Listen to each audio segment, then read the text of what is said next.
everyone, Chris here from Real Rideshare Stories. If you're new to the channel and you're looking for different things within the rideshare industry, whether it's news, tips and tricks for passengers and drivers, or what actually happens on real rideshare rides, start now by hitting the subscribe button and ring the bell for notifications.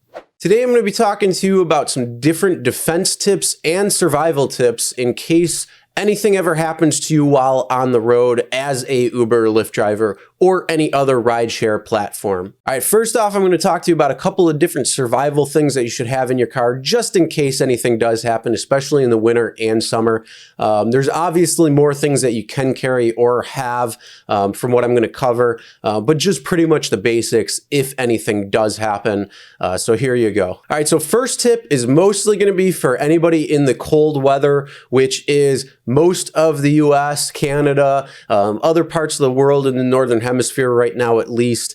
So yeah, if you are driving rideshare and you are in a cold area, make sure to bring extra jacket or clothes, throw it in the trunk, bring some extra food and snacks just to have back there in case something happens. If you get stuck on the side of the road, if you get stuck in a snowbank, pretty much any issue where you might get stuck, just have some extra clothes. If they get wet, you can change into. If you're stuck for long periods of time, you can have something to eat. And then you can also stay warm if your car runs out of gas or anything like that. Now, during the summer, you really don't have to worry about that type of situation. But if you do get caught in a heavy rainstorm, again, some extra light clothes would be good. Extra food just in case anything does happen. You break down in an area you're not sure, or in a rural area or something, there's nobody around. So you always just want to make sure you have that as well, even in the summer months. With water, bring water in fresh, both in the summer and winter, because you don't want it to freeze and you don't want to get too hot. So just bring in plenty of water every time you go out and drive. Another survival tip, if you ever get stuck in your car, say there was an avalanche and you're stuck, or you lost control of your car, fell into the river, something like that could happen. The headrest on the back of your seat, that can pull out, and it's hardened steel, which will break the window, and then you can actually get out. So all you got to do is pull that headrest off, slam it up against the window. The window will break and shatter.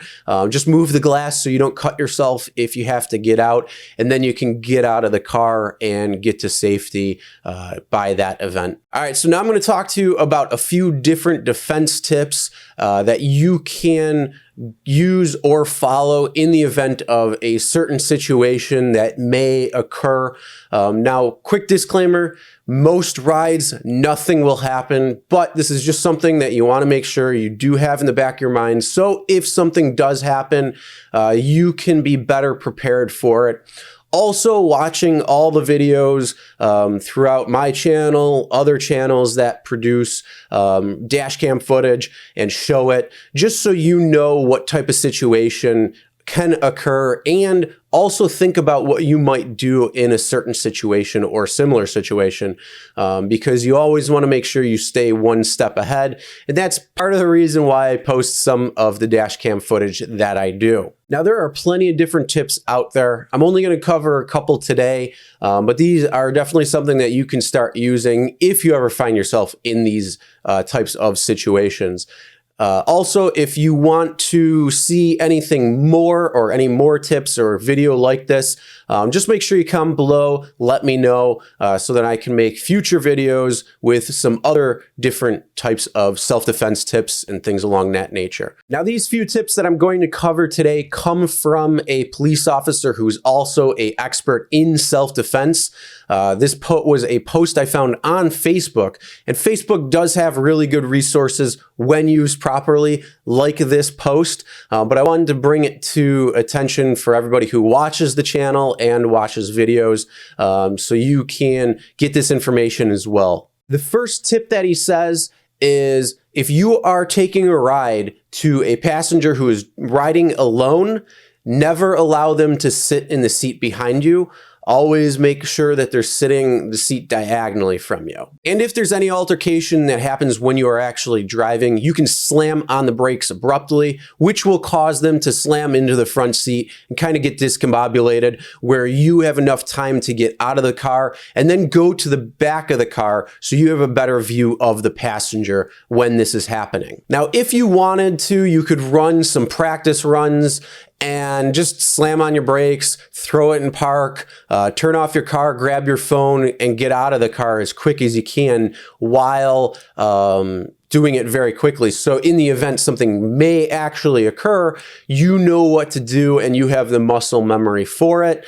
But chances are nothing will happen, but it's just good to know in the event something may happen. Now, when you're running to the back of the car, you can continue running, or you can turn around and start yelling for help, at least to see what's going on with the passenger. But at least in that aspect, just know your surroundings, see where you are, so you can yell for help if you really need to. And again, if you have your phone, because you were quick enough to grab it, you can start by dialing 911 and make sure that you get emergency services and police on the phone if needed. Now, if you ever find yourself in a situation where there is a weapon involved, like a knife, and that knife is up against your neck, this self-defense expert says that chances are you're probably going to get cut. So what you want to really do is get your fingers up behind the blade, so then at least it's going to protect you, your neck especially. And then when you get cut, it's only going to be your fingers versus your neck. So you could get your fingers up behind it and then push it away. So then that way, at least you won't get cut on your neck. Yeah, you might have some cuts on your fingers that might need medical attention, but at least it's not going to be your neck getting cut. And one last thing that he recommends is to carry a gun. And yes, Uber and Lyft both state that there is no guns allowed and it's against their terms of service where you could be deactivated. But he said it's more worth it to be alive and not follow that rule than to follow that rule and have something really bad happen to you. So those are a few different survival and self-defense tips in the event that you ever find yourself in any sort of situation where you need to use one or the other. Also, if you have any different types of tips for both survival in the event of some issue or self-defense when driving, comment below. Also, if you want some more tips down the road in a future video, comment below and let me know. Now that's the end of today's video. I hope that these tips you will never ever have to use in the event of any situation or circumstance, but at least you have them in case there is some sort of situation that arises. Now make sure to subscribe and ring the bell for notifications so you'll be notified for all of our upcoming videos and anytime I go live so we can hang out and have a good time. And as always, never drink and drive, always tip your drivers, and we'll see you next time.